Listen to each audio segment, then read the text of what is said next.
40,000 ভাই বোনকে পঙ্গু করেছে সেই খুনি হাসিনা, এখন পর্যন্ত তাদের মধ্যে কোনো অনুশোচনা নাই।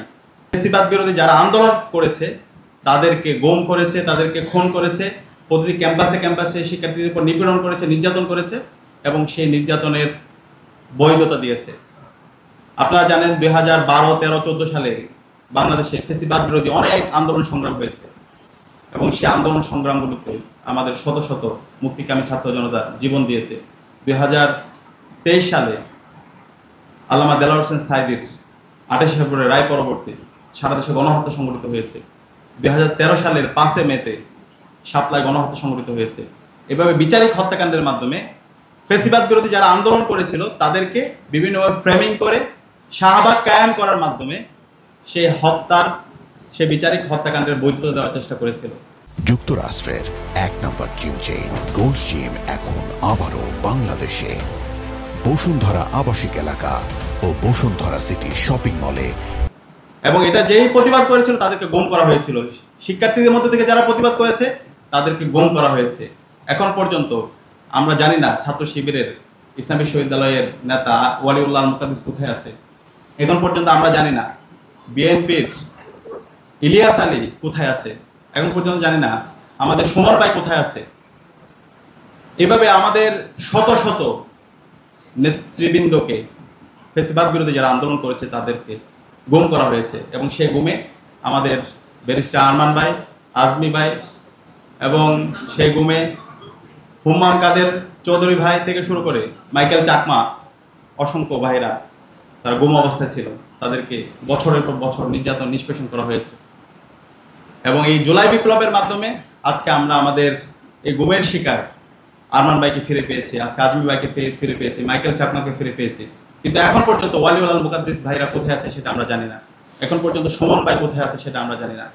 যে খুনি হাসিনা গত 16 বছরে ফ্যাসিবাদ কায়েম করেছে, আইনাগরের মাধ্যমে আমাদের ফ্যাসিবাদ বিরোধী আন্দোলনে যারা নেতৃত্ব দিয়েছে, বিচারিক হত্যাকাণ্ডের মাধ্যমে এদেশের সম্ভাবনাময় যারা নেতৃবৃন্দ আছে তাদেরকে হত্যা করেছে এবং তাদের পরিবারকে বছরের পর বছর ধরে তাদেরকে বিভিন্নভাবে জুলুম নির্যাতন করেছে এবং তাদের পরিবারকে গুম করেছে। সেই খুনি হাসিনার বিচার এই স্বাধীন বাংলাদেশে হতে হবে ইনশাআল্লাহ। এবং আজকে আমরা দেখতে পাচ্ছি আমাদের এই খুনি হাসিনা এবং তার দোসরদের গুম, খুন, আয়নাগর সেটার উপর আজকে ডকুমেন্টারি তৈরি হচ্ছে। আজকে মুস্তাফা সরোয়ার ফারুকী ভাই অনেকগুলো ডকুমেন্টারি তৈরি করেছে, আয়নাগরের উপর ডকুমেন্টারি তৈরি করেছে, আরমান ভাইয়ের উপর, সুমন ভাইয়ের উপর।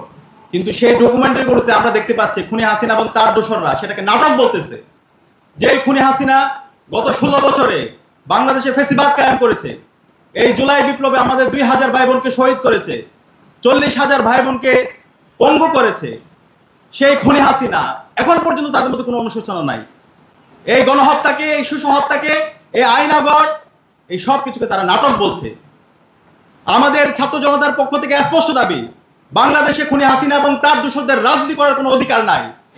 তাদেরকে যেখানে পাওয়া যাবে তাদেরকে ধরে থানায় দিতে হবে, তাদের সবাইকে দৃষ্টান্তমূলক বিচারের আওতা নিয়ে আসতে হবে। জার্মানিতে যেভাবে নাৎসি বাহিনীকে নিষিদ্ধ করা হয়েছে, ইতালিতে যেভাবে মুসলিনকে নিষিদ্ধ করা হয়েছে, একইভাবে বাংলাদেশে আওয়ামী লীগ, ছাত্রলীগ, যুবলীগ, খুনি হাসিনার দোসরদের রাজনীতি করার কোনো অধিকার নাই। তাদের সবাইকে দৃষ্টান্তমূলক বিচার আওতা নিয়ে আসতে হবে। বাংলাদেশে রাজনীতি করবে বাংলাদেশপন্থী যারা আছে তারাই। এর বাইরে যারা ফ্যাসিবাদ কায়েম করেছে, যারা আয়নাগর তৈরি করেছে, যারা গুম খুন করেছে, তাদের রাজনীতি করার কোনো অধিকার নাই। এবং একই সাথে এই যে গুম খুন, গণহত্যা, শিশু হত্যা, এই সব কিছুর সাথে জড়িত রাষ্ট্রের যত ইনস্টিটিউশনগুলো আছে, এই ইনস্টিটিউশনের সাথে যারা জড়িত ছিল সবাইকে বিচারের আওতা নিয়ে আসতে হবে। সকল কিলার জেনারেলদের বিচারের আওতা নিয়ে আসতে হবে। এই কিলার জেনারেলরাই গত 16 বছরে ফ্যাসিবাদ কায়েমে খুনি হাসিনাকে সবচেয়ে বেশি সহযোগিতা করেছে। এই কিলার জেনারেলরাই গত 16 বছরে ফ্যাসিবাদ কায়েমে খুনি হাসিনাকে সবচেয়ে বেশি সহযোগিতা করেছে। বাংলাদেশের সেনাবাহিনী দেশের স্বাধীনতার সার্বভৌমত্বের অখণ্ডতার জন্য আমরা সবসময় বাংলাদেশ সেনাবাহিনীর প্রতি আমাদের ভালোবাসা আছে এবং আমরা বিশ্বাস করি সেনাবাহিনী স্বাধীনতার সার্বভৌমত্ব অখণ্ডতার জন্য সবসময় তার লড়াই সংগ্রাম জারি রাখবে। কিন্তু এই সেনাবাহিনীর মধ্যে যারা কিলার জেনারেল আছে তারা এই দেশের শত্রু, তারা এই জাতির শত্রু, তারা জুলাইয়ের আমাদের শহীদদের যে আকাঙ্ক্ষা, সে আকাঙ্ক্ষা বাস্তবায়নের পথে তারা এই জাতির শত্রু। তাদেরকে বিচারের আওতায় নিয়ে আসতে হবে।